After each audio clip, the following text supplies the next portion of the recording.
మనం అబ్రహాము ఆతిథ్యం యొక్క సందర్భాన్ని, అలాగే సొదొమ గొమొర్రాల యొక్క వినాశన సందర్భాన్ని మనం కిందటి వారం విన్నాం. ఆ సందర్భాలలో నుండి మనం నేర్చుకోవాల్సిన కొన్ని ఆత్మీయమైన విషయాల్ని మనం విన్నాం. మరి ఆ స్టోరీ కిందటి వారం మనం విన్నటువంటి ఆ చరిత్ర సందర్భాన్ని మనం ఒకసారి జ్ఞాపకం చేసుకోవాలి. మమ్రే అనేటువంటి ఒక పట్టణము వెలుపల సింధూర వనములో అబ్రహాము ఉన్నాడు. ఆ సమయంలో ఆయన దగ్గరికి ముగ్గురు దేవదూతలు, ముగ్గురు దైవజనులుగా వస్తారు. అబ్రహాము వారికి ఎదురుగా వెళ్ళి వారి ఇంటికి ఆహ్వానించి మంచి ఆతిథ్యాన్ని ఇస్తాడు. తన భార్య అయినటువంటి శారా యొక్క సహకారంతో అబ్రహాము గారు మరి చక్కటి ఆతిథ్యాన్ని ఇచ్చి, గౌరవప్రదమైనటువంటి ఆతిథ్యాన్ని ఇచ్చి వారిని సాగనంపుతాడు. అప్పుడు ఆ ముగ్గురిలో ఒక దైవజనుడు ఆయన ఎదుట నిలబడతాడు. మేము సొదొమ గొమొర్రాకు వెళ్తున్నాము, ఎందుకు వెళ్తున్నాము అంటే అని దేవుని ఉద్దేశాన్ని అంతా కూడా అబ్రహాముకి చెప్తాడు. అప్పుడు అబ్రహాము దేవుడిని బతిమాలడం మొదలు పెడతాడు. ఆ సందర్భం అయిపోయిన తర్వాత అక్కడి నుంచి ఆ దేవదూత లోతు వాళ్ళని బతిమాలుతారు, కానీ వారు వినరు. వారు కేకలు వేసి బలవంతంగా అయినా సరే వాళ్ళని బయటికి లాగాలని ప్రయత్నం చేస్తారు. దేవుడు గొప్ప సహాయం చేసి లోతు కుటుంబాన్ని కాపాడుతాడు. ఆ దేవదూతలు మరి లోతుని మరి తన భార్యని, కుటుంబాన్ని వెలుపలికి తీసుకొస్తారు. మనం చూసాం. ఆ తర్వాత వాళ్ళు జాగు చేస్తారు, ఆలస్యం చేస్తుంటారు, అయినా సరే వాళ్ళు బయటికి తీసుకెళ్తారు. అలా మొత్తం మీద లోతు కుటుంబం బయటికి వెళ్ళిపోతుంది. ఊరి వెలుపలికి వెళ్ళిన తర్వాత దేవుడు చెప్తాడు వెనక్కి చూడొద్దని. కానీ లోతు భార్య వెనక్కు చూసి ఉప్పు స్తంభంగా మారిపోతుంది, గడ్డి కట్టేస్తుంది. అంటే ఒక రాయిలాగా మారిపోద్ది అన్నమాట. ఇక బాధపడుతూ లోతు వారి పిల్లలు అక్కడి నుంచి వెళ్ళిపోతారు. ఇది సందర్భం అన్నమాట. ఈ సందర్భంలో నుంచి మరికొన్ని విషయాలు మనం నేర్చుకుందాం. అందులో ఒకటి ఏంటంటే, భర్త అయిన అబ్రహాము చేసిన ఆతిథ్యానికి భార్యగా శారా గారు ఇచ్చినటువంటి సహకారం. అబ్రహాం గారు అంత మంచి ఆతిథ్యాన్ని చేయగలిగాడంటే కారణం చెప్పండి, కారణం ఏంటన్నమాట? శారమ్మ గారు ఇచ్చిన మంచి సహకారం. ఇన్ని కేజీల గోధుమ పిండి తీసుకొచ్చి రొట్టెలు చేయమని, దూడ పిల్లను కట్ చేసి ఆ మాంసాన్ని ఇచ్చి ఉండమని చెప్పినప్పుడు శారమ్మ ఏం చేసింది? ఆ పిండిని తీసుకొని, ఆ మాంసాన్ని తీసుకొని కమ్మని భోజనాన్ని తయారు చేసింది. భారీగా తాను సహకారం ఇవ్వగలిగింది కనుకే అబ్రహాం గారు ఆ రోజు మంచి భోజనాన్ని, ఆతిథ్యాన్ని చేయగలిగాడు. కనుక భర్త చేసే దేవుని పనికి భార్య యొక్క మంచి సహకారం ఉండాలి. ఇంత కష్టపడి పని చేసింది ఎవరో తెలుసా? భార్యే. ఆ వంటలన్నీ వండింది ఎవరో తెలుసా? ఆ యొక్క గోధుమ పిండిని మరి మీ అందరికి తెలుసు, మరి ఆ ప్రాసెస్ మీకు తెలుసు కదా. రొట్టెలు ఎలా చేస్తారు, దాన్ని చక్కగా మరి నొక్కి తయారు చేసి మరి వేడివేడిగా పెనం మీద వేసి రొట్టెలుగా తయారు చేసి వడ్డించాలి. ఈ కష్టమంతా ఎవరు చెప్పండి? ఆతిథ్యంలో భోజనమే కదా ముఖ్యం. ఆ భోజనాన్ని తయారు చేసిన కష్టమంతా ఎవరిదండి? ఆ కష్టమంతా శారమ్మ గారిదే. కష్టమంతా శారమ్మ గారిదే. కానీ వారి ముందు నిలబడింది ఎవరు? భర్త. ఇంతకీ కష్టపడింది శారమ్మ గారు ఎక్కడున్నారు? గుడారంలో ఉన్నారు. అది అంటే భార్యగా మీరు ఇచ్చే సహకారము తెలియకపోవచ్చు ఎవరికి, కానీ భర్తగా దేవుని కొరకు బ్రతుకుతుంటే ఆ భర్త పడే కష్టము వెనుక మీ సహకారము ఉంటుంది. అది రెండవ రాకడలో గుర్తించబడుతుంది. అమ్మా, నేను పలానా వ్యక్తికి నీకు భర్తగా నేను ఇస్తే, భార్యగా నువ్వు ఉండి నీ భర్త యొక్క దేవుని పనిలో, అలాగే గృహం యొక్క పనిలో నువ్వు ఒక మంచి సహకారిగా ఉన్నావమ్మా, నీవు మంచి దాసురాలువి, నమ్మకమైన దానివి, నీ గృహ పరిపాలనలోను, నీ ఇంటి పనుల్లోనూ, అలాగే దేవుని పనిలోనూ నీ భర్తకి చక్కటి సహకారం నువ్వు ఇచ్చావు అని నిన్ను బలా అని చెప్పి ప్రశంసించేది దేవుడే. ఎందుకనంటే మీరు గమనించారో లేదో, అక్కడ ఇద్దరు దేవదూతలు, ఆ ముగ్గురు దేవదూతలు ఎవరిని పలకరించారో తెలుసా? శారమ్మ ఎక్కడ ఉంది అని. అవునా కదా? కానీ ఆమె కనబడుతుందా? కనబడట్లేదు. అంటే ఈ కష్టమంతా ఎవరిదన్న విషయం ఎవరు తెలుసు? దేవుని పక్షాన వచ్చిన దైవజనులకి తెలుసు. అందుకే శారమ్మ అని తెలుసుకున్నాం. కాబట్టి ప్రియమైన దేవుని వారలారా, రైట్. కాబట్టి భార్యలు భర్తలకు ఇంటి పనుల విషయంలో ఎలా ముందుగా ఇంటి పనుల విషయంలో సహకారం ఇవ్వాలి. చక్కటి వంట చేయాలి, భోజనం పెట్టాలి, చక్కగా వడ్డించాలి, పిల్లలకు మంచి ఆహారాన్ని, వంటగదికి మీరే ముఖ్యం కాబట్టి పౌష్టికమైన ఆహారాన్ని మీ భర్తకు మీ పిల్లలకు అందించి మంచి సహకారాన్ని ఇవ్వాలి. అలాగే దేవుని పని విషయంలో కూడా భార్యలు మంచి సహకారాన్ని ఇవ్వాలి. అసలు భార్య అనేది సృష్టించబడిందే భర్తకు సహకారం అందించడానికి, సాటి అయిన సహాయం. దేని విషయంలో? ఎన్ని విషయాల్లో. కొంతమంది స్త్రీలు ఉంటారు, సంఘంలో మంచి సహకారాన్ని అందిస్తారు, కానీ ఇంటి దగ్గర భర్తకి అన్నం ఉండరట. అలాంటి సాక్ష్యాలు కూడా కొన్ని ఉన్నాయి. అది మంచి సాక్ష్యం కాదండి. అసలు ఇంటి దగ్గర భర్తను మంచిగా చూసుకొని సంఘానికి మంచి సహకారాన్ని అందిస్తే అది మంచి సాక్ష్యం అన్నమాట.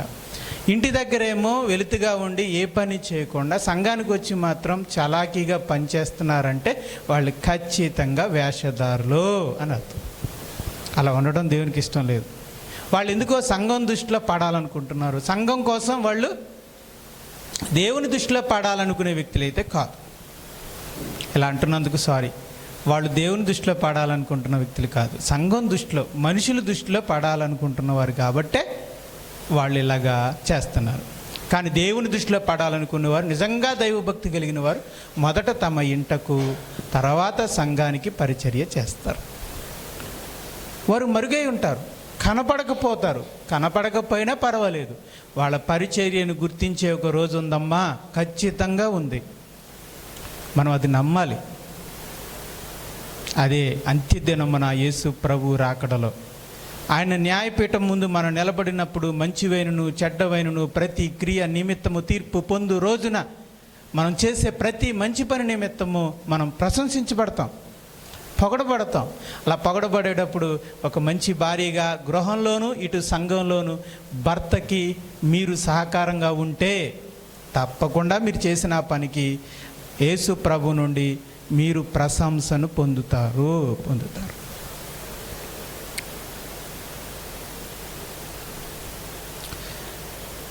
మొదట మరొక విషయాన్ని నేర్చుకుందాం శారమ్మ గారి నుంచే.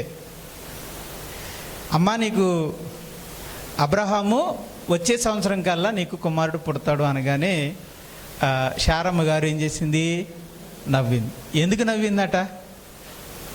ఆయన ముసలివాడు కదా, తాను ముసలిది కదా, పైగా తనకి ఇంకా అసలు ప్రాసెస్ లేదు, ఆగిపోయింది, స్త్రీ ధర్మమే ఆగిపోయింది. ఇక ముసలివాళ్ళైనటువంటి తమకు మగబిడ్డ పుడతాడు అనగానే ఆమెకేమొచ్చింది? నవ్వు వచ్చింది అనమాట. నవ్వు వచ్చింది. అందుకు సహజంగానే మానవ రీత్యా ఆవిడకి నవ్వు వచ్చింది. అయితే దైవజనుడు వెళ్ళిపోయాక శారమ్మ పశ్చాత్తాపడిందంట, బాధపడిందట. అయ్యో, నేను ఎందుకు నమ్మాను? నా అవిశ్వాసంతోనే కదా, నేను నమ్మలేకపోయానే, అందుకే నేను నవ్వాను. నేను ఎందుకు దేవుని కార్యాన్ని నమ్మలేకపోయాను? అసలు నా భర్త అబ్రహాము నమ్మిన దేవుడు ఎంత గొప్పవాడు, అలాంటి దేవుడిని నేను శంకించానే, అనుమానించానే అని పశ్చాత్తాపడిందట. పశ్చాత్తాపడి విశ్వాసం ఉంచి ఆ విశ్వాసం ద్వారా బలం తెచ్చుకుందట. నా దేవుడు, నా భర్త దేవుడు, నా భర్త ఆరాధించే నా దేవుడు సర్వశక్తిమంతుడు.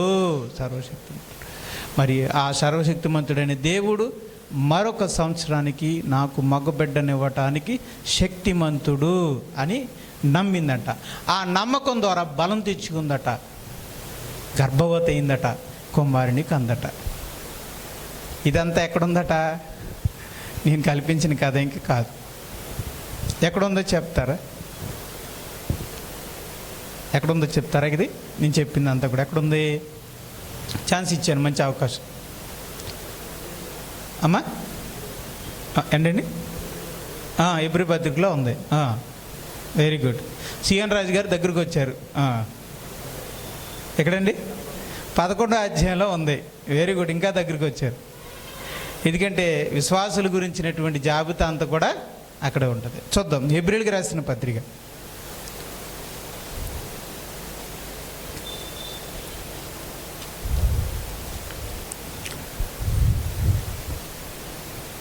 11వ వచనం, 11వ అధ్యాయము 11వ వచనం. విశ్వాసమును బట్టి సారాయు వాగ్దానము చేసిన వాడు నమ్మదగిన వాడిని ఎంచుకునను గనుక. రావట్లేదు వాయిస్, స్విచ్ ఆన్ చేయలేం చూడమ్మా. విశ్వాసమును బట్టి సారాయు వాగ్దానము చేసిన వాడు నమ్మదగిన వాడిని ఎంచుకొనెను గనుక తాను వయస్సు గతించినదైనను గర్భము ధరించుటకు శక్తి పొందెను.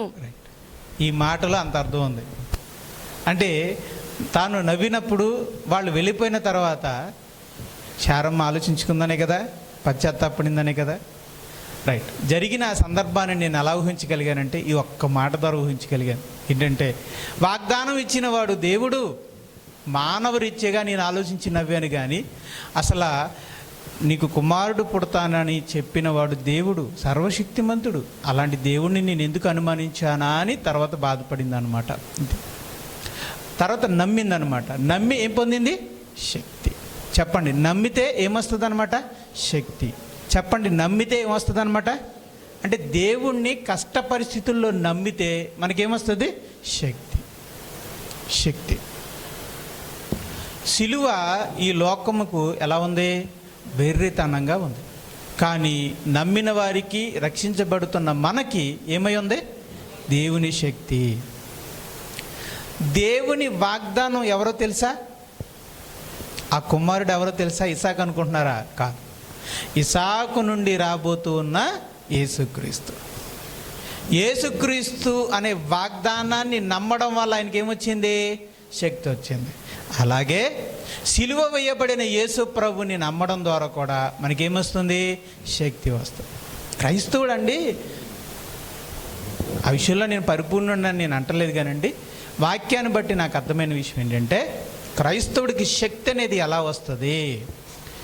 ముసలమ్మ అయిపోయిన శారమ్మ, స్త్రీ ధర్మం నిలిపించిపోయిన శారమ్మ, మరి శరీరం అంతా ముడతలు పడిపోయిన శారమ్మ, ముసలితనంలో ఉన్నటువంటి శారమ్మ, శక్తి లేని బలహీనురాలైన శారమ్మ, గర్భాన్ని ధరించడానికే కానీ, మోయడానికే కానీ, కనడానికే కానీ శక్తి లేని శారమ్మ, గర్భము ధరించి గర్భమును మోసి కానీ ఒక బిడ్డను జన్మించడానికి గల శక్తిని ఎక్కడి నుంచి పొందుకుంది? తనకుందా లేదా? లేదు. మరి తను ఎక్కడి నుంచి ఆ శక్తి పొందుకుంది అమ్మా? దేవుని వాగ్దానాన్ని నమ్మటం ద్వారా. అలాగే క్రైస్తవులుగా మనము శారమ్మ లాంటి వాళ్ళం, ముసలి వాళ్ళం, పేదవారం, శక్తి లేని వాళ్ళం, ఎన్నో లోపాలు కలిగిన వాళ్ళం, ఆ లోపాలను గెలవలేని వాళ్ళం, అసూయ కలిగిన వారం, గెలవలేని వాళ్ళం, ఓర్చుకోలేని వాళ్ళం, గెలవలేని వాళ్ళం, ఓర్చుకోలేని తనాలను గెలవలేని వాళ్ళం.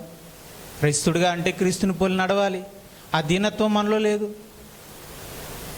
ఆ యొక్క తగ్గింపు మనలో లేదు, ఆ మంచితనం, ఆ విశ్వాసము, ఆ యొక్క శాంతం, ఆ దీర్ఘశాంతము, ఆ సాత్వికం మనలో లేదు.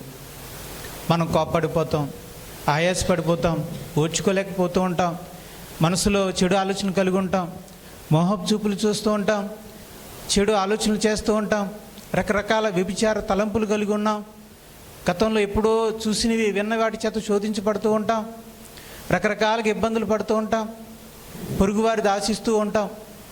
మరి ఇవన్నీ మానేసి వీటన్నిటినీ మనం జయించి యేసుక్రీస్తు వారి వలె నడుచుకోవాలి అంటే మనం చూస్తేనేమో బలహీనులం, శరీరదారులం, శక్తిహీనులం, ముసలివారి వంటి వారం, వృద్ధుల వంటి వారం, పేదవారి వంటి వారం. మరి ఇప్పుడు మనకి శక్తి ఎక్కడి నుంచి వస్తుంది? అయితే శారమ్మకు శక్తి ఎక్కడి నుంచి వచ్చింది? దేవుని వాగ్దానాన్ని నమ్మడం ద్వారా. దేవుని వాగ్దానం ఏంటి చెప్పండి? యేసుక్రీస్తు. అలాగే యేసుక్రీస్తు నుండి శారమ్మ గారికి శక్తి వచ్చిందో అలాగే మనకి ఆ యేసు ప్రభువు నుండే శక్తి వస్తుంది. కానీ మనం బాలుడైన యేసు ప్రభువుని నమ్మకూడదు. మనం నమ్మాల్సింది ఏంటి? బాలుడైన బాలయేసుని కాదు. ఆ బాలయేసు నుండి శక్తి రాదు, అది గ్రాఫిక్స్. అది బాలయేసు నుండి ఇలా కిరణాలు వస్తున్నాయంటే అదంతా గ్రాఫిక్స్, సినిమాలో కాబట్టి గ్రాఫిక్స్. కానీ మనకి బాలయేసు నుండి శక్తి రాదు. ఎక్కడి నుంచి శక్తి వస్తుంది? సిలువ వేయబడిన యేసు ప్రభు నుండి శక్తి వస్తుంది.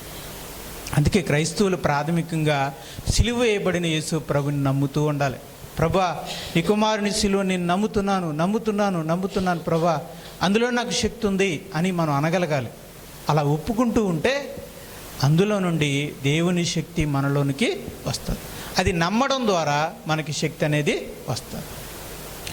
శక్తి లేని శారమ్మ గారు, బిడ్డను కనడానికి శక్తి లేని శారమ్మ గారు అది నమ్మడం ద్వారా శక్తిని పొందుకుని ఎలా బిడ్డను కన్నదో, అలాగే క్రైస్తవుడిగా బ్రతకలేని ఒక వ్యక్తి సిలువను నమ్ముడు ద్వారా శక్తిని పొందుకుని క్రీస్తుని పోలి నడవగలుగుతాడు.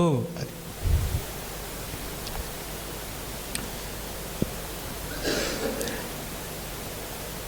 కిందటి వారం మీకు ఒక చోట ఆగిపోయాం. సొదొమ గొమొర్రాలను దేవుడు ఎందుకు కాల్చి బూడిద చేశాడు? కారణం ఏంటి? అంత కోపం వాళ్ళ మీదకి ఎందుకు వచ్చింది? దానికి ఆకాశం నుండి అగ్నిని కురిపించి, అగ్ని గంధకాలను కురిపించి కాల్చేసి మనుషులు, పశువులు, గృహాలు కూడా, ఇటుకరాళ్ళు కూడా కాలిపోయినాయి. ఇంటికి కట్టిన ఈ రోజు లాంటి ఇటుకరాలతో కడుతున్నారు. ఒకప్పుడు వేడితో కట్టేవారు. మొన్న సరదాగా అలా మీరు చూస్తుంటే, మీరు సరదాగా లేదంటే ఇక్కడ నాగండి, మన బ్రిటిష్ వాళ్ళు 100 సంవత్సరాల ముందు కట్టినటువంటి కట్టడాలు ఉన్నాయి. ఇక్కడ వేడితో కడతారండి వాటిని, ఇటుకరాళ్ళతోనా రాళ్ళతోనా? అలాంటి రాళ్ళతో కట్టిన ఇల్లు కూడా కాలిపోయినాయండి. రాళ్ళు కూడా మట్టి అయిపోయింది అనమాట, అంత వేడి. ఇక అలాంటి వేడికి ఇల్లే లేవు అంటే ఇక మనుషులు ఉంటారా? అందుకని అక్కడ తవ్వినా కూడా ఎముకలు కూడా దొరకట్లేదు, బూడిద తప్ప. భస్మం చేశాడు దేవుడు. సొదొమ గొమొర్రాలను భస్మం చేశాడు, బూడిద చేశాడు. ఇక ఎవ్వరు మిగలకుండా చేశాడు. ఎందుకంత ఉగ్రతని దేవుడు వారి మీద చూపించాడు? అంత ఘోరమైన పాపం ఏంటి? వాళ్ళు చేసినటువంటి పాపం ఏంటి అని అంటే చూద్దాం, వాక్యాన్ని అడుగుదాం, మనకు తెలియదు కదా. పేతురు రాసిన 2వ పత్రిక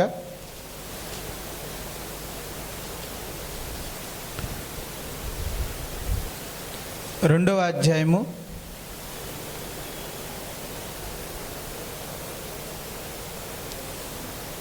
6వ వచనం. మరియు ఆయన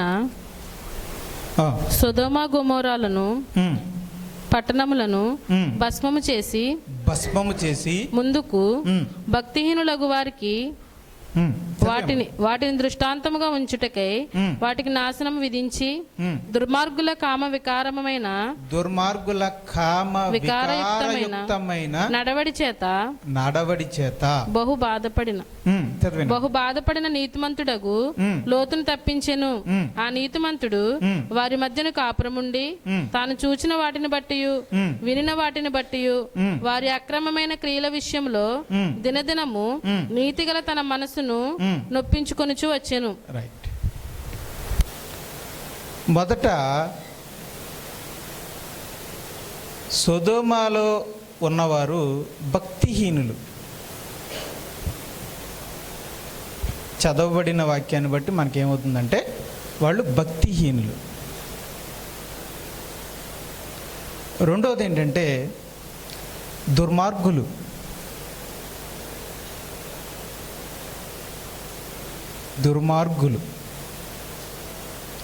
మూడోది ఏంటంటే కామ వికారం కలిగిన వారు. కామ వికారమైన నడవడి.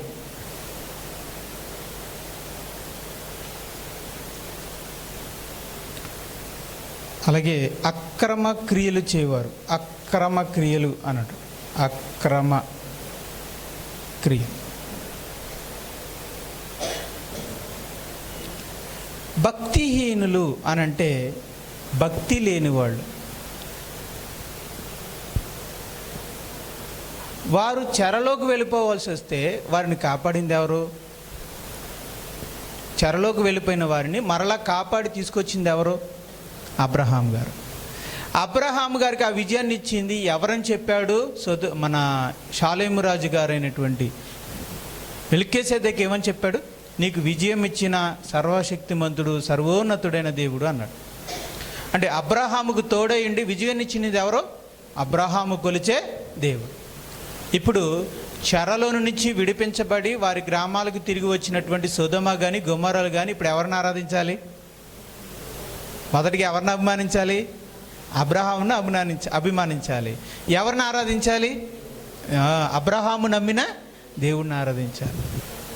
ఇదిగో మాకు విజయాన్ని ఇచ్చిన, మమ్మల్ని చెరలోని తీసుకొచ్చిన వాడు అబ్రహాం అయితే ఆ అబ్రహాము కొలిచేవాడే నిజమైన దేవుడు కనుక మేము ఆయన నమ్మాలి, ఆయన ఆరాధించాలి అని వాళ్ళు భక్తి కలిగి ఉండాలి. అసలు భక్తి లేదటండి వాళ్ళకి. వాళ్ళు అబ్రహాము నమ్మిన దేవుడిని నమ్మలేదట. ఆయన పట్ల భక్తిని చూపించలేదండి. అంటే భక్తిహీనులు. అబ్రహామునే వాళ్ళు మర్చిపోయారు. అబ్రహాము నమ్మిన దేవుడు కూడా మర్చిపోయారు. తమకు విజయాన్ని ఇచ్చిన దేవుని పట్ల భక్తి కలిగి లేరు.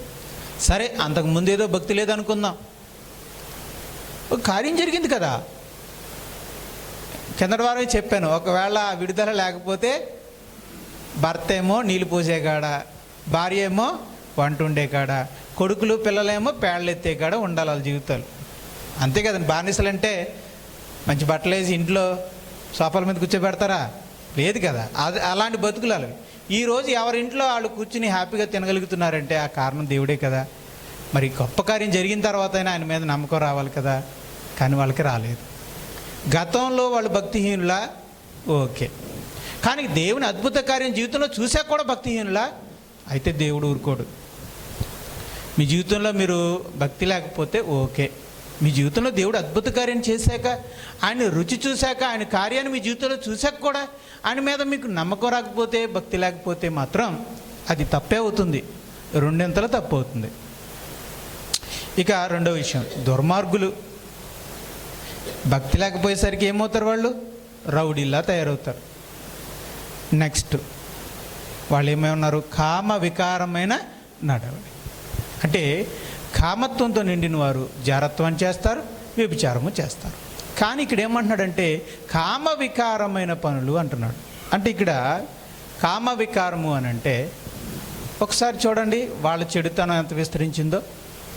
లోతు ఇంటి ముందుకి ఎవరెవరు వచ్చారో తెలుసా?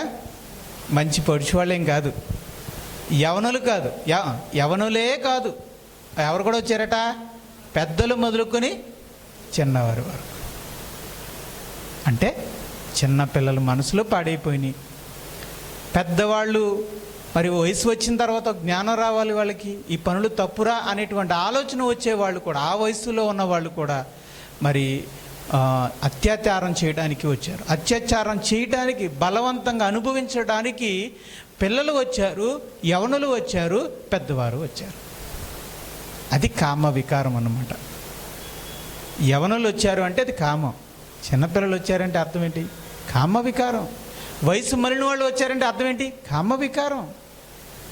నెక్స్ట్ రెండోది ఏంటంటే ఎవరిని అనుభవిస్తానంటున్నారు, ఎవరిని పాడు చేస్తానంటున్నారు? వాళ్ళు దైవజనుల్ని, ఇద్దరు దైవజనుల్ని పాడు చేస్తానంటున్నారు.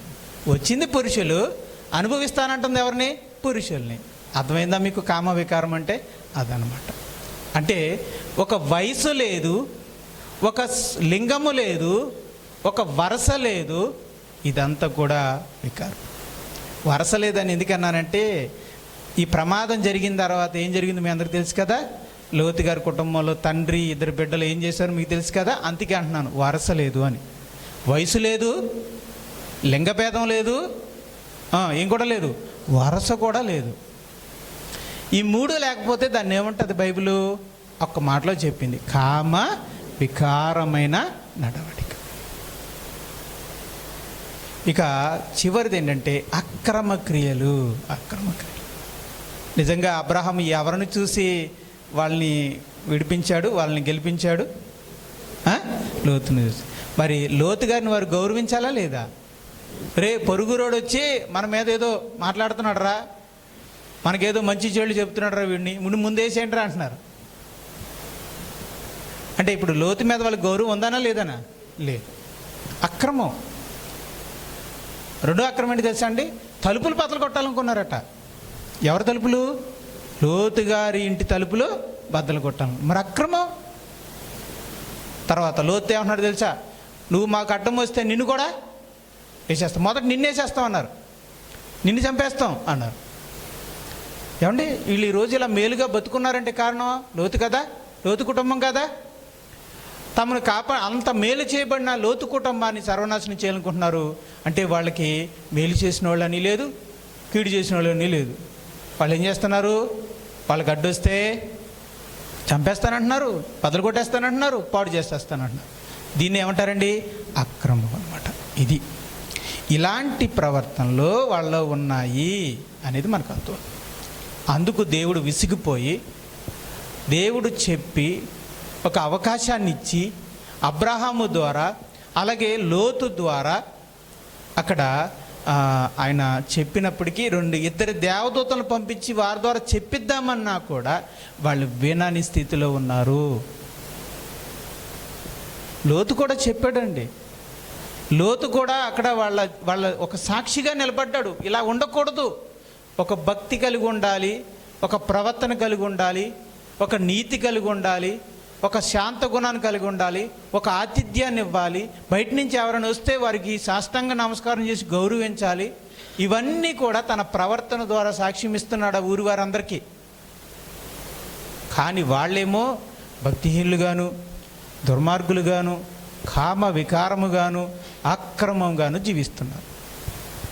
వాళ్ళందరి మధ్య లోతు ఎలా ఉన్నాడు అంటే ఆ నల్లటి ఆకాశములో మెరిసే ఒక చుక్కలా ఉన్నాడు.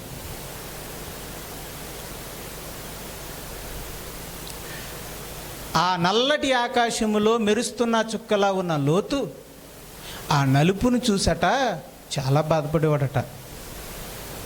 మరి సిస్టర్ గారు చదివిన మాటలు ఒకసారి చూడండి. ఒకసారి లోతు ఎలా స్పందించాడు చూడండి. ఇలాంటి దుర్మార్గుల ప్రవర్తన మధ్య ఉన్న నీతిమంతుడు వారి ప్రవర్తన విషయంలో ఎలా స్పందించాడో చూద్దాం. దుర్మార్గుల కామ వికారయుక్తమైన నడవడి చేత బహు బాధపడిన ఏమనుందమ్మా?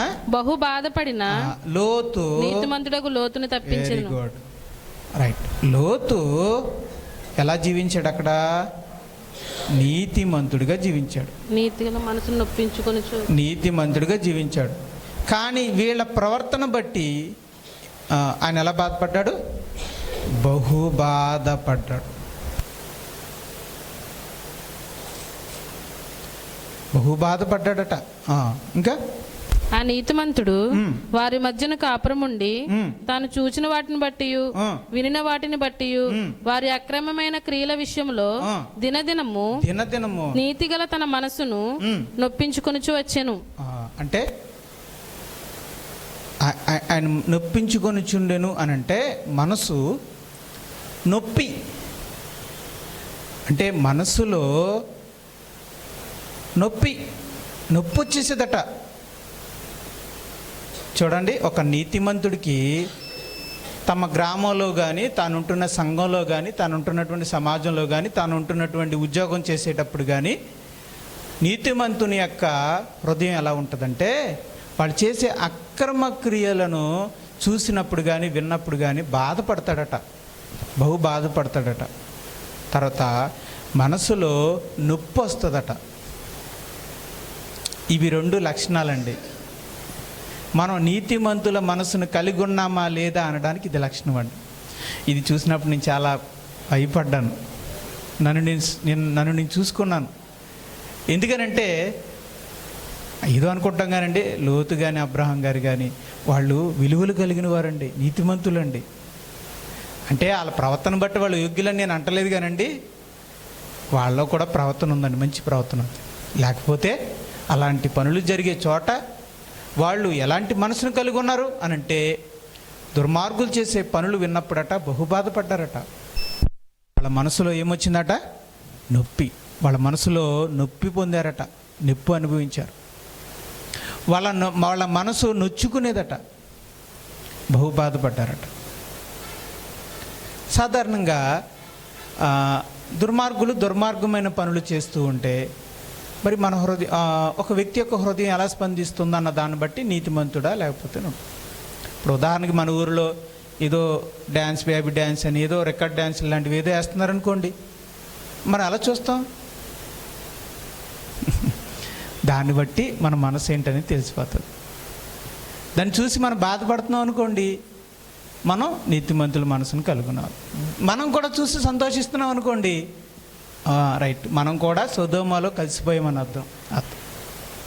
మనం చూసే విధానం బట్టి ఎక్కడైనా గొడవ జరుగుతుంది అనుకోండి, మనం చూసి సంతోషిస్తున్నాం అనుకోండి, మనం మంచిగా లేమని అర్థం, మన మనసు బాగాలేదని అర్థం. చెడును చూసి, అక్రమాన్ని చూసి, కామ వికారాన్ని చూసి, లోక సంబంధమైన విషయాలు చూసినప్పుడు, ఆ నలుగురు మధ్యలో మనం ఉన్నప్పుడు మనంట నోటంట నవ్వు వచ్చిందంటే సంథింగ్ ఈజ్ బ్యాడ్, ఏదో సంథింగ్ మనలో చెడు ఉందని అర్థం, మన మనసు సరిగ్గా లేదని అర్థం. చూడండి, ఒకవేళ మనం భక్తిహీనులమైతే ఎవరు నవ్వుతారో చూడండి. రోమాపత్రిక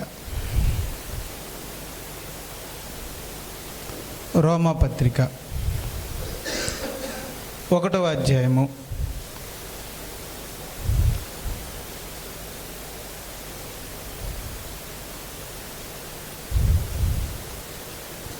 32వ వచనం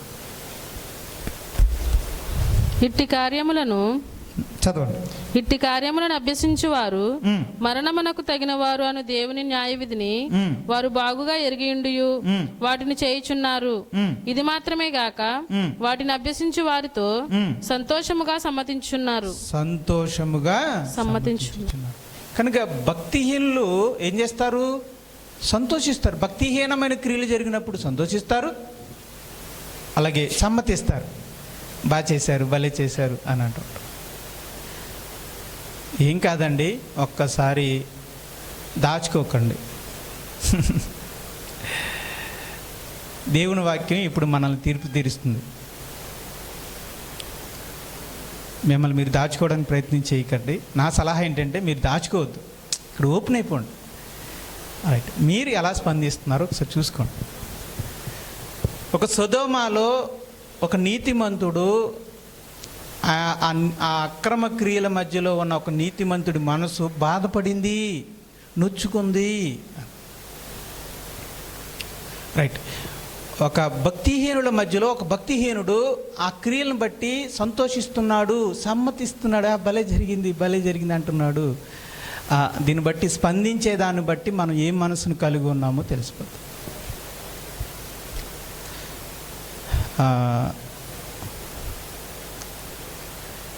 ఒక చిన్న ఉదాహరణ చెప్తాను. స్కూల్కి వెళ్తున్నారు ఇద్దరు పిల్లలు, ఆడపిల్లలే. ఒకరు తొక్కుతున్నారు, ఒకరు వెనకాల కూర్చున్నారు. స్కూల్ లేట్ అయింది అనుకుంటా, అదే టైం అయిపోతుంది, కట్ స్పీడ్కి వెళ్ళిపోతున్నారు. వెనకాల పాప కొంచెం బొద్దుగా ఉంది, కూర్చోంది. ఈ స్పీడ్కి వెళ్ళిపోవడం వల్ల గతుకులకి ఈ పాప ఒక ఎగిరెగిరి ఇలా డామును పడిపోయి దొల్లుకుంటా పక్కన ఉన్న బోధులకు పడిపోయింది. అక్కడ ఉన్న అందరూ నవ్వుకుంటున్నారు. ఎందుకేంటంటే పడిపోయింది, ఆ పిల్ల పడిపోయింది. కానీ అక్కడ ఆమె ఒక బంతిలాగా ఎగిరి బంతిలాగా పడి గుండ్రంగా తిరుగుకుంటూ వెళ్ళిపోయేసరికి బొద్దుగా ఉన్న ఆ పిల్లని చూసి అందరూ ఏం చేస్తున్నారు? నవ్వుకుంటున్నారు. నవ్వు వచ్చేసింది అందరికి. కానీ అక్కడ ఒక సువార్థికుడు ఉన్నాడు.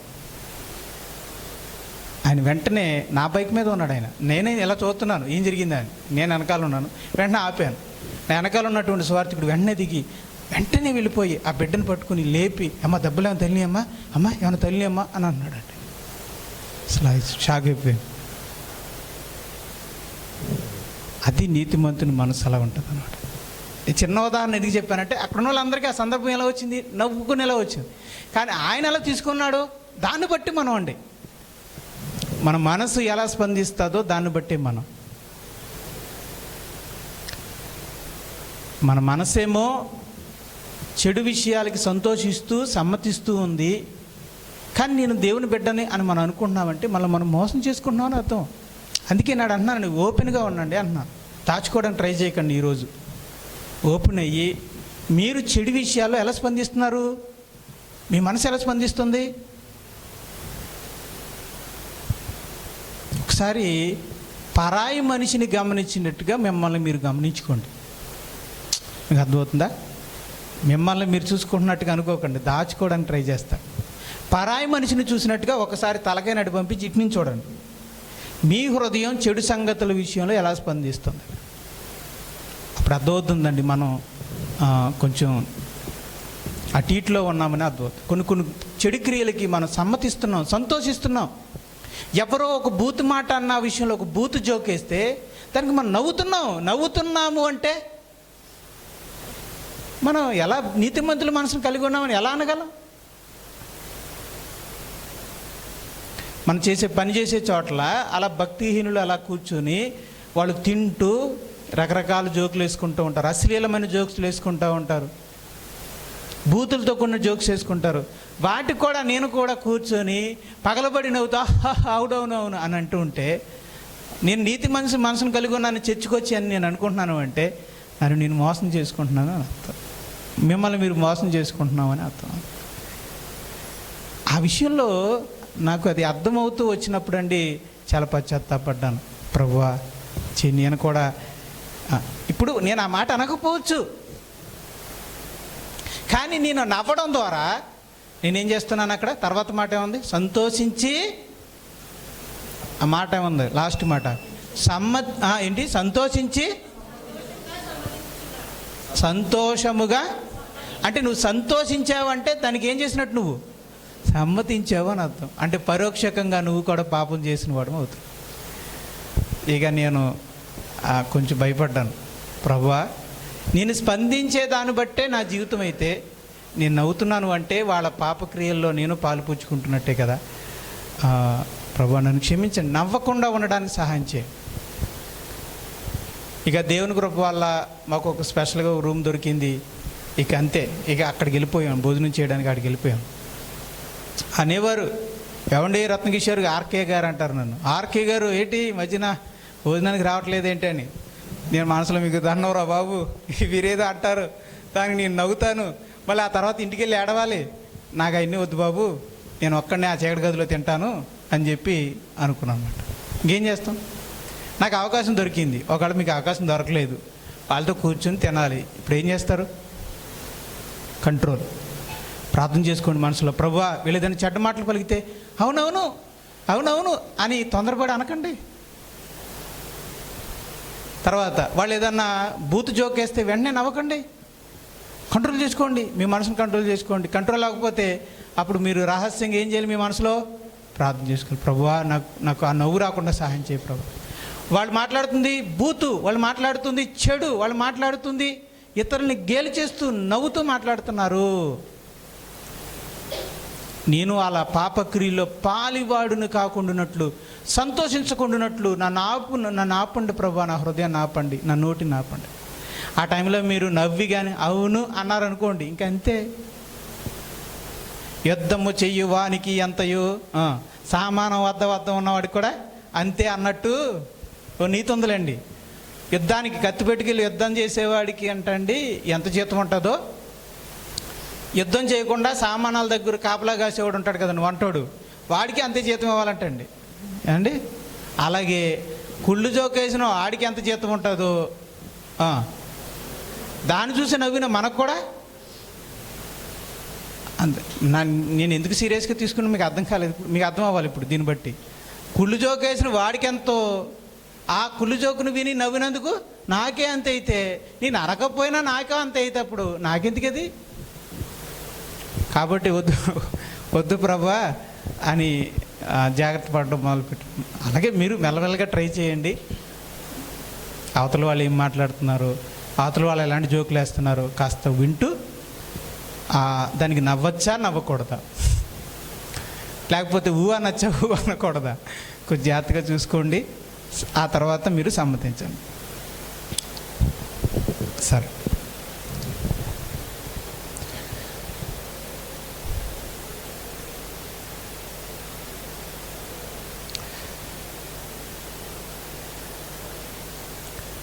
భక్తిహీనుల మధ్యన ఈ సమాజంలో మనం ఎలా స్పందిస్తున్నాము అన్నదాన్ని బట్టే మనం ఏమై ఉన్నాము? నీతిమంతుని మనసును కలిగి ఉన్నామా, లేక భక్తిహీనుల మనసును కలిగి ఉన్నామా అనేది అర్థమవుతుంది.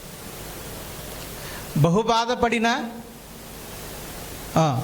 మనసులో నొచ్చుకున్న, అక్రమ క్రియలను బట్టి, దుర్మార్గుల ప్రవర్తన బట్టి మన మనసులో బాధపడిన, మనసులో నొచ్చుకున్న, మనం ఏ మనసును కలిగి ఉన్నట్టు? నీతిమంతుల మనసునే కలిగి ఉన్నట్టు.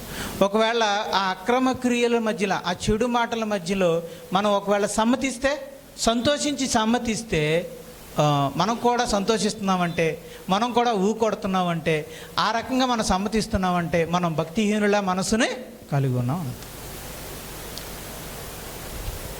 ఇంకొక విషయాన్ని చెప్పి ముగిస్తానండి.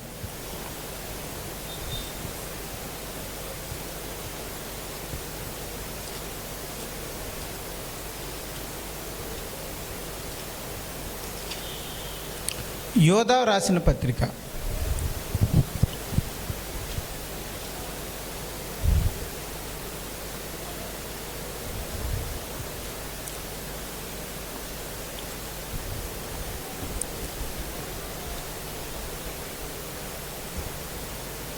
22వ వచనం, 23వ వచనం.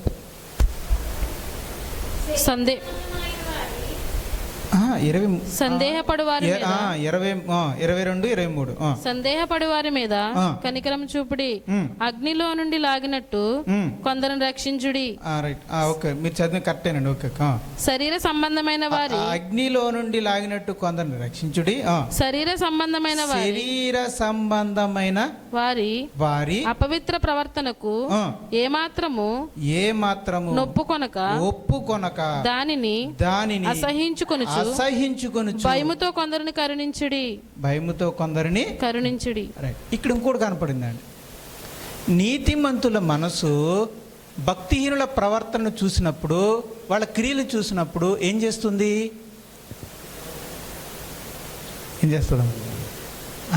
ఇక్కడ ఈ వచనంలో ఏముంది అమ్మా? చెప్పాలండి. ఏం చేస్తుంది? అసహించుకుంటుంది. వారి అపవిత్ర ప్రవర్తనకు ఏమాత్రం ఒప్పుకొనక దానిని అంటే అపవిత్రమైన ప్రవర్తనని అసహించుకొనుచు. అంటే నీతిమంతుల మనసు అపవిత్రమైన ప్రవర్తనని అసహించుకుంటుంది.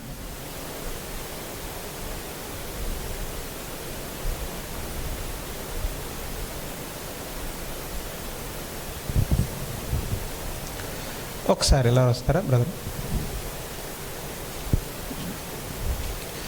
రైట్. ఒక మనిషిన ఈ మనిషి యొక్క ప్రవర్తన సరిగ్గా లేదు అనుకుందాం. మనం అసహించుకోవాల్సింది దేన్ని? ఈ వ్యక్తి చేసే క్రియల్ని మనం ఏం చేయాలి? అసహించుకోవాలి. కానీ పాపం ఈ పాపంలో బతుకుతున్న ఈ వ్యక్తి పట్ల మనం ఏం కలిగి ఉండాలి? కనికరాన్ని కలిగి ఉండాలి.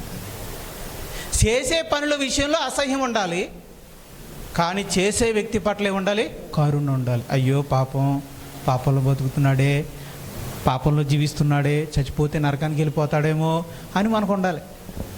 కానీ చేసే పనుల విషయాలు ఎలా ఉండాలి? ఎందుకు ఆ పనులు అలా చేస్తున్నాడు, చిచ్చి ఏం పనులు, అసహ్యమైన పనులు అని మనం అనుకోవాలి.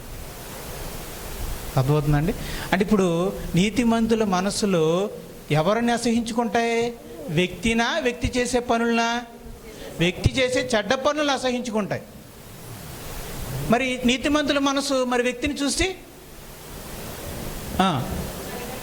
వ్యక్తి పట్ల ఎలా స్పందిస్తుంది? కరుణిస్తుంది. అది అయ్యయ్యో పాపంలో బతుకుతున్నాడే అని. థ్యాంక్స్ అండి. కాబట్టి అది కూడా రాసుకోండి. పాపిని కరుణించును. మరి ఏది అసహించుకును? మరి అది కూడా రాసుకోవాలి కదా, లేనిపోయింది.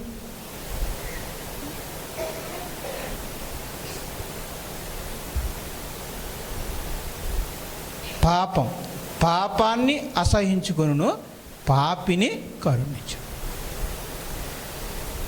ఈ లక్షణాలన్నీ కలిగిన వ్యక్తి ఎవరో చెప్పండి? ఈ లక్షణాలన్నీ కలిగిన వ్యక్తి.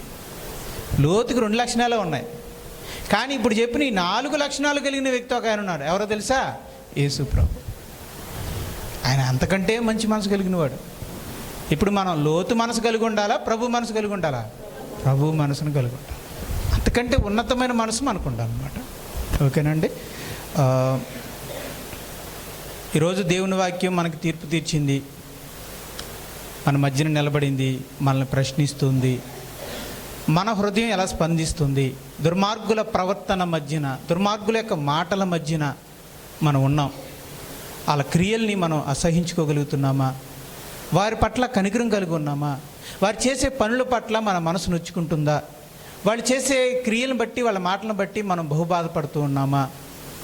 లేక మనం కూడా అంగీకరిస్తూ సంతోషిస్తూ మనం కూడా వాటిని సమ్మతిస్తూ ఉన్నామా? మనం నీతిమంతుల మనసు కలిగి ఉన్నామా, లేక భక్తిహీనుల మనసుని కలిగి ఉన్నామా? యేసుక్రీస్తు మనసును కలిగి ఉన్నామా ఈ విషయంలో, లేకపోతే పాపుల మనసును కలిగి ఉన్నామా అనేది ఒకసారి ప్రశ్నించుకోండి. ఈరోజు మీకు ఏం చెప్పాను అంటే, సొదొమ గొమొర్రాల వినాశనానికి కారణం చెప్పాను. ఏంటా కారణము? ఎక్కడ ఉంది చూడండి. కారణం సొదొమ గొమొర్రాల యొక్క నాశనానికి, వాళ్ళని భస్మం చేయడానికి గల కారణం ఏంటంటే, 1 వాళ్ళు భక్తిహీనులు, 2 దుర్మార్గులు, 3 కామ వికారమైన నడవడికలు కలిగిన వారు, 4 అక్రమ క్రియలు చేయించున్నారు. నీకు మొన్న వారం ఒక విషయం కూడా చెప్పాను. కారణం చెప్తాను అమ్మా, మూల కారణం కూడా చెప్తాను. 2 ప్రిపేర్ వచ్చాను కానీ ఒకటే అయ్యింది. ఏంటి చేయింది? కారణమే అయ్యింది. మూల కారణం వచ్చేవారని చెప్తాను.